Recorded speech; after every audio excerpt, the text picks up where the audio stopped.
اعوذ باللہ من الشیطان الرجیم، بسم اللہ الرحمن الرحیم۔ میں سید صلاح الدین احمد پاک ٹی ہاؤس اسپیکس کی جانب سے آپ کو خوش آمدید کہتا ہوں اپنے پروگرام بارگاہ رسالت مآب صلی اللہ علیہ وآلہ وسلم میں۔ گزرے ہیں وہ لمحے کہ صدا یاد رہیں گے، گزرے ہیں وہ لمحے کہ صدا یاد رہیں گے، دیکھا ہے وہ عالم کہ فراموش نہ ہوگا۔ یہ خوبصورت الفاظ، یہ خوبصورت شعر کسی محبت کرنے والے نے حاضری کے بعد شاید اپنی واپسی میں لکھے ہوں۔ ایک خوبصورت احساس ہے اس میں۔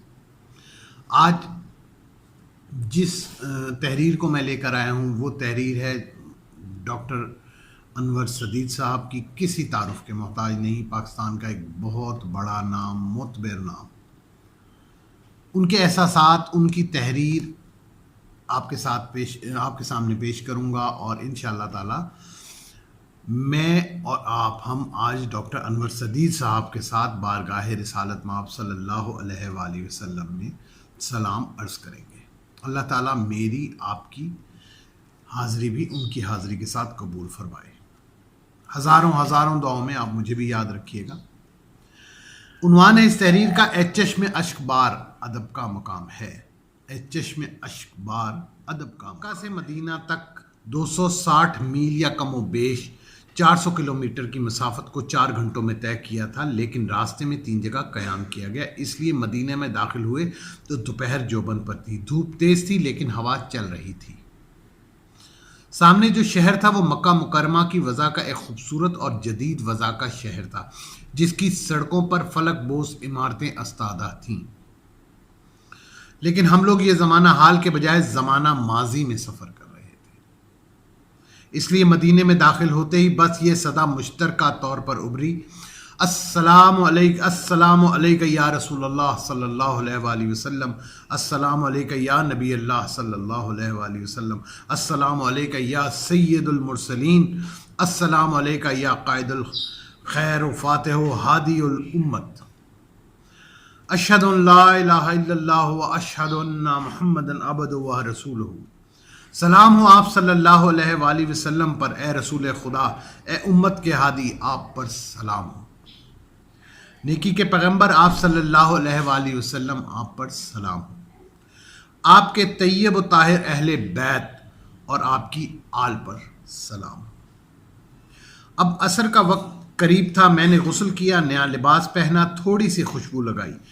قومی ڈائجسٹ کے حج نمبر میں نذیر حق کا مضمون اپنے گھر سے اللہ کے گھر تک سے رہنمائی حاصل کرنے کی کوشش کی۔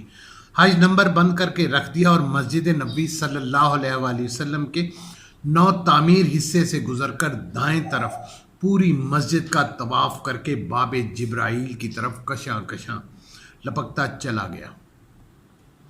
بائیں طرف روضہ مبارکہ تھا، جس کی جالیوں کے قریب جانے کی اجازت نہیں تھی۔ میں نے بائیں طرف کے ہجوم میں کھڑے ہو کے سر نیاز جھکا دیا۔ زبان پر درود و سلام جاری ہو گیا، اتنے میں ایک ریلا پیچھے سے آیا اور مجھے دھکیلتا ہوا اصحاب صفا کے چبوترے کی طرف لے گیا۔ میں چلتے چلتے ان پاک بازوں کے لیے دعائے فاتحہ پڑھی اور اپنے لیے ریاض الجنہ میں جگہ کی تلاش کرنے لگا۔ شرطے محبان رسول صلی اللہ علیہ وآلہ وسلم کو آگے کی طرف دھکیل رہے تھے۔ جو ہی صف آگے بڑھی تو مجھے جگہ مل گئی اور میں نے نوافل کی نیت باندھ لی۔ اس وقت مجھے اپنی قسمت پر رشک آ رہا تھا۔ یہ وہی مقام تھا جسے حضور صلی اللہ علیہ وآلہ وسلم نے جنت کے باغوں میں سے ایک باغ کرنے سے ایک عجیب سی داخلی مسرت محسوس ہوتی ہے، دل کی دھڑکن تیز ہو جاتی ہے اور پھر بے اختیار آنکھوں سے آنسو نکل پڑتے ہیں۔ میں حیران تھا کہ میں تو حاضری دے رہا تھا لیکن میرا دل رو رہا تھا، میری آنکھوں سے آنسو رواں تھے۔ میں سسکیاں لے کر دعائیں کر رہا تھا، اپنے ملک کی سلامتی کی دعائیں، پاکستان کی بقا کی دعائیں، اپنے مرحوم والدین کی مغفرت کی دعائیں، عزیز و اقربا کی صحت و سلامتی کی دعائیں، لاہور، سرگودا، اسلام آباد، کراچی اور پشاور کے دوستوں کے لیے دعائیں۔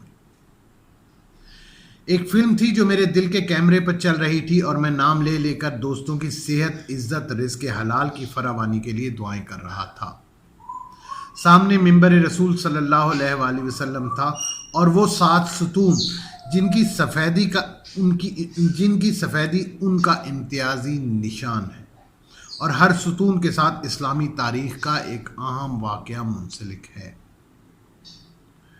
یہ ستون اس کھجور کے درخت کی یادگار ہیں جس کے قریب کھڑے ہو کر حضور صلی اللہ علیہ وآلہ وسلم نے خطبہ ارشاد فرمایا تھا۔ ایک ستون کی جگہ نبی اکرم صلی اللہ علیہ وآلہ وسلم وفود سے ملاقات کیا کرتے تھے۔ ایک ستون اس مقام پر ہے جہاں حضرت علی کرم اللہ وجہہ الکریم نماز پڑھا کرتے تھے۔ میں نے ہر ستون کو اپنے ہاتھوں سے مس کیا اور اس تصور سے کہ یہاں رسول اکرم صلی اللہ علیہ وآلہ وسلم کے قدم شریف پڑے ہوں گے، جسم و جاں میں بجلی سی دوڑ گئی۔ یہ ایک مختصر سی تحریر جناب ڈاکٹر انور سدید مرحوم صاحب کی لکھی ہوئی، ادب سے بھرپور، مکمل۔ اس تحریر کے صدقے میں نے اور آپ نے ایک مرتبہ پھر سفر کیا روزہ رسول صلی اللہ علیہ وآلہ وسلم کا، بارگاہ رسول صلی اللہ علیہ وآلہ وسلم میں حاضری دی۔ اپنی دعاؤں میں یاد رکھیے گا، اور خاص طور پر کورونا کے مرض میں مبتلا میرے آپ کے بہت سے دوست، ہمارے بھائی جو اس مرض میں مبتلا ہیں، ان کی صحت کے لیے، صحت کاملہ کے لیے دعائیں ضرور کیجیے گا۔ اپنی دعاؤں میں یاد رکھیے گا۔ انشاءاللہ تعالیٰ اگلے پروگرام میں پھر ملیں گے۔ اللہ حافظ۔